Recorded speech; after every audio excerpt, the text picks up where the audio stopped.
What are some movies that had really cool concepts but were executed poorly? Hancock. Hands down. Seriously, a bitter, homeless and drunk superhero who will save people but doesn't give two shits about how he does it? It's such an awesome premise. And you turn it into a romance movie? Gimme a break. Well, Downsizing was like 3 potentially interesting movies squeezed into one. Individually all 3 were kind of thought-provoking, but smushed together all I could do was laugh hysterically because I was trapped on a transatlantic flight and it was 3 a.m. my time when the movie was over. Watching it I felt like I was invited to a party that turned out to be pyramid scheme recruiting session. Avatar: The Last Airbender animated TV show was amazing. The movie sucked. Good thing they never made one. There is no movie in Ba Sing Se. Downsizing. Man oh man, that whole movie felt like the prime example of false advertising. The trailers made it look like some adventure comedy where Matt Damon becomes small but somehow gets out and goes on a big adventure.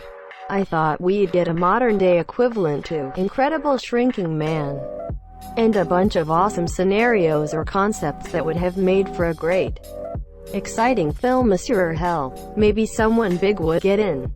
There were so many great things to play with. But nope. Halfway through the movie you'd forget the characters even shrank down, save for a shot here and there where there will be a massive flower towering over them or something.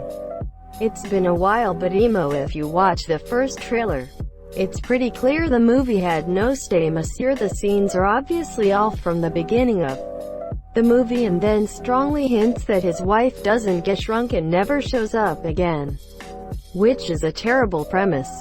Based on the trailer alone, I avoided the movie for years, but when I finally watched it, I will say that the whole weird Save the World Norway thing plot caught me surprise. What a poorly executed movie. In time, movie where everyone is stuck as a 25-yo and time is currency.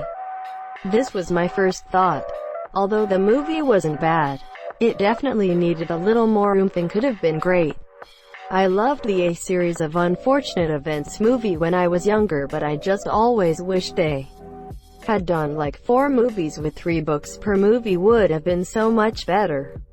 I loved the Netflix series.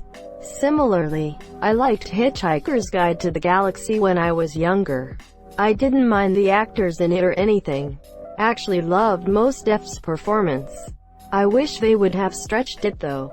The Hobbit. I remember being excited when all the legal stuff was finally resolved and upon learning it would be a trilogy. But they added way too much unnecessary junk.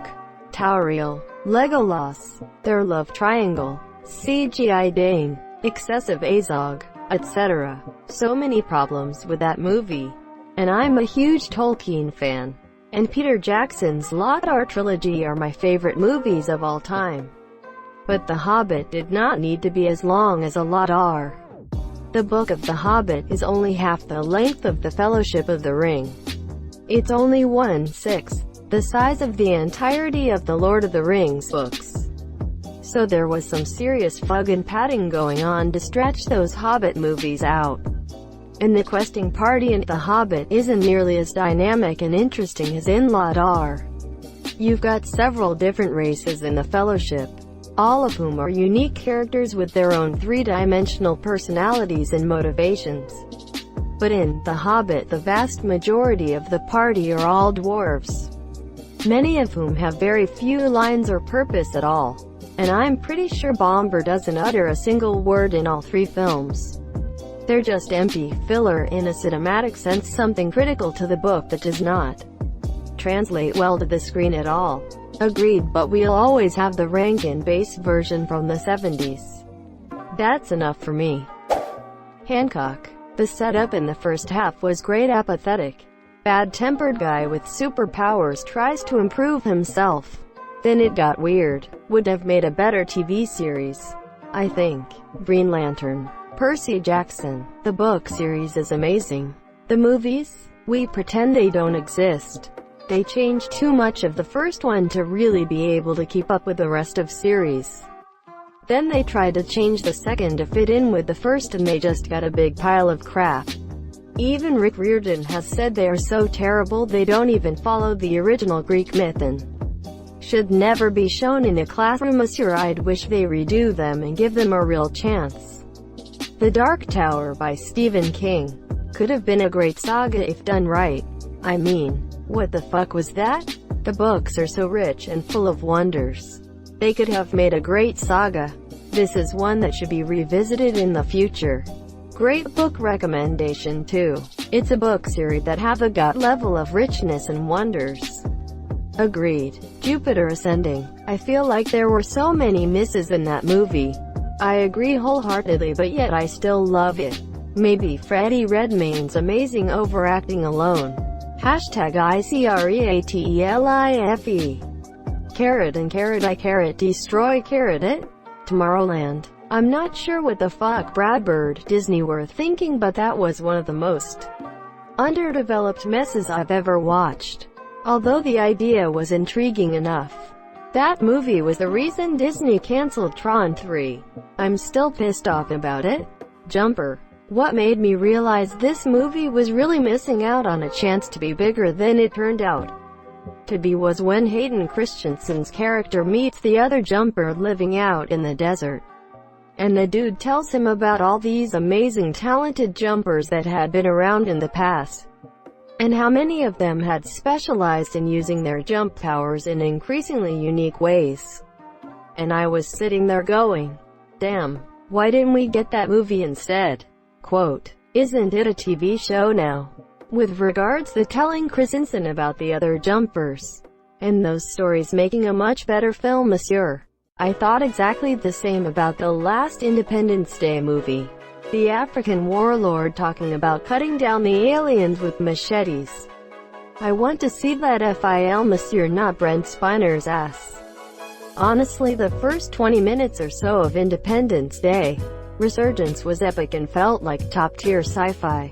Right up until Jeff Goldblum says, that's definitely bigger than the last one.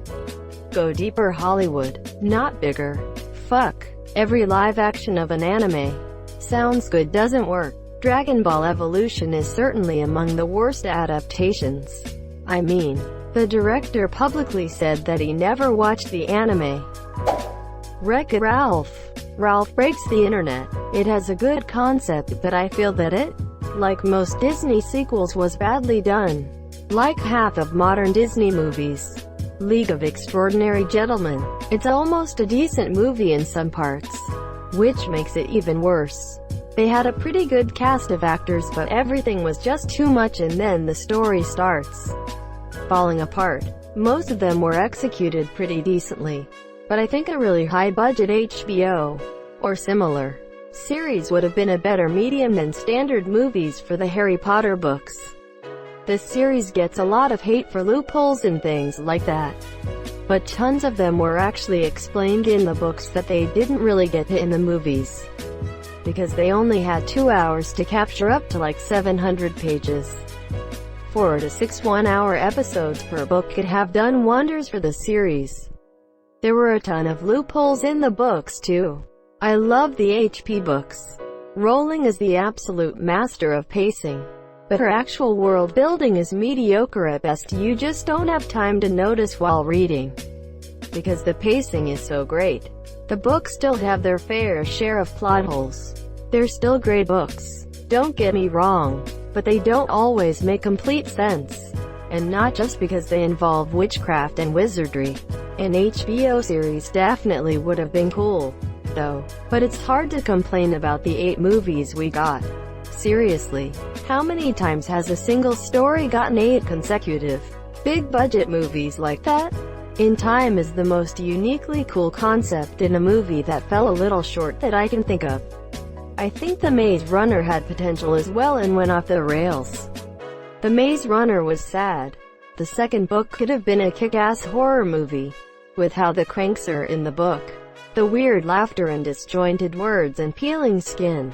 Instead they made it a boring-ass zombie movie. I don't remember a second about it. I remember so many details from the book, but I don't remember a second of the movie. I'm still upset that the Venom movie was more of a comedy than a horror movie. It wasn't even good comedy. It was just so silly. Venom is supposed to be scary as fuck, not quirky. If you've read the comics, you'd know that Venom is usually over-the-top ridiculous. A lot of the lines, eyes, lungs, pancreas, so many snacks, so little time, were lifted from the comics.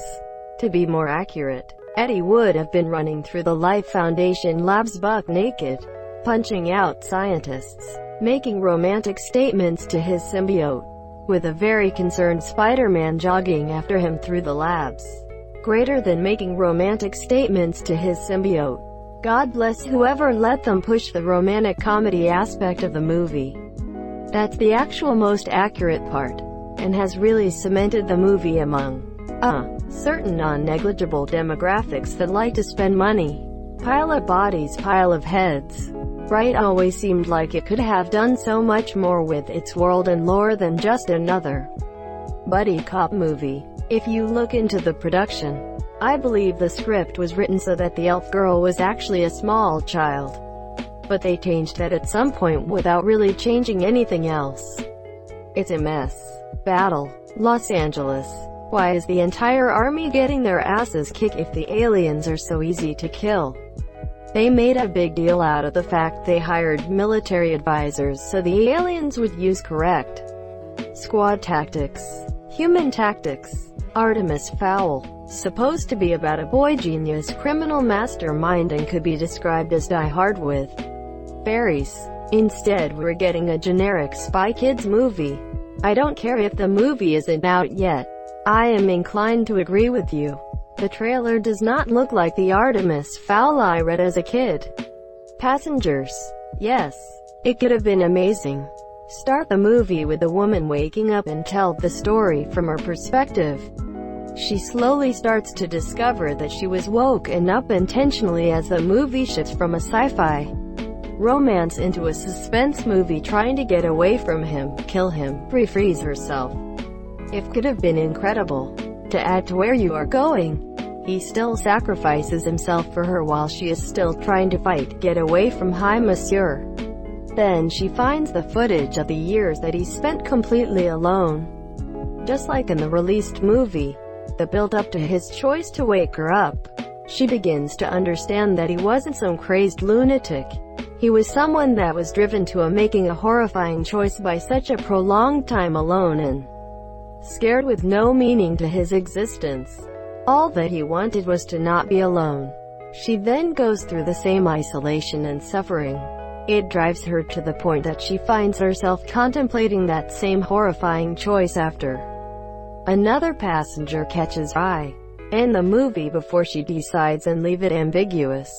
After Fight Club there were press releases about David Fincher's next movie, which was going to be called Passengers, about aliens who hijack human bodies and take them on reckless joyrides. Society is struggling how to handle never know when someone is going to lose control. There were hints at a bad M. Night twist ending, but the movie never even got made. I'm going to see if I can find the script. In time, people stop biologically aging at 25, but their clock begins ticking down until they die unless they can earn more time. It's obviously exploited in a small group of people. You could honestly do a lot more with that than a Bonnie and Clyde cover.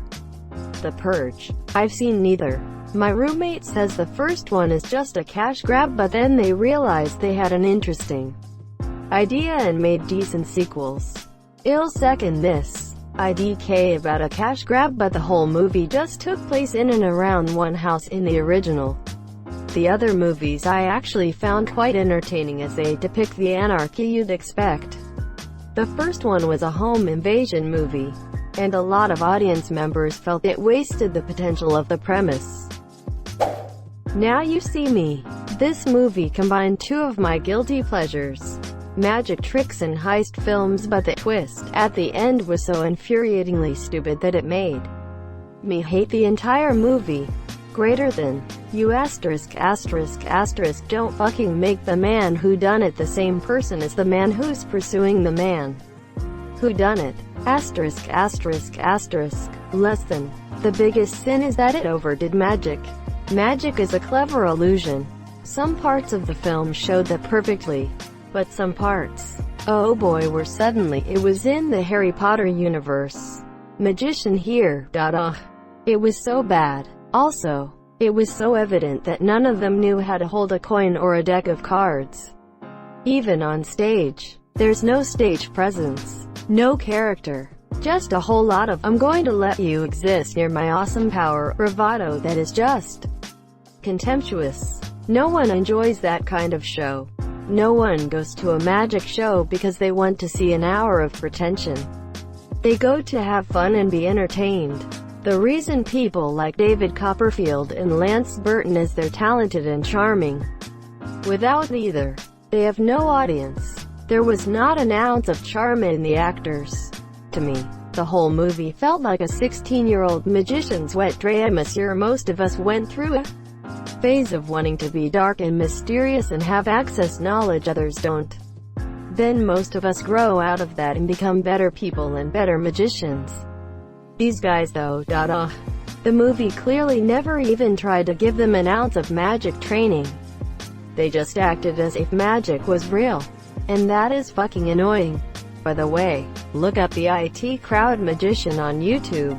That guy is so spot on with how magicians present objects that it makes me uncomfortable lol. What upsets me the most about that movie is that the sequel is just Now You See Me Too. It seems like the perfect opportunity to be like, now you see me. Now you don't, or something. Thank you so much for watching and have a good day.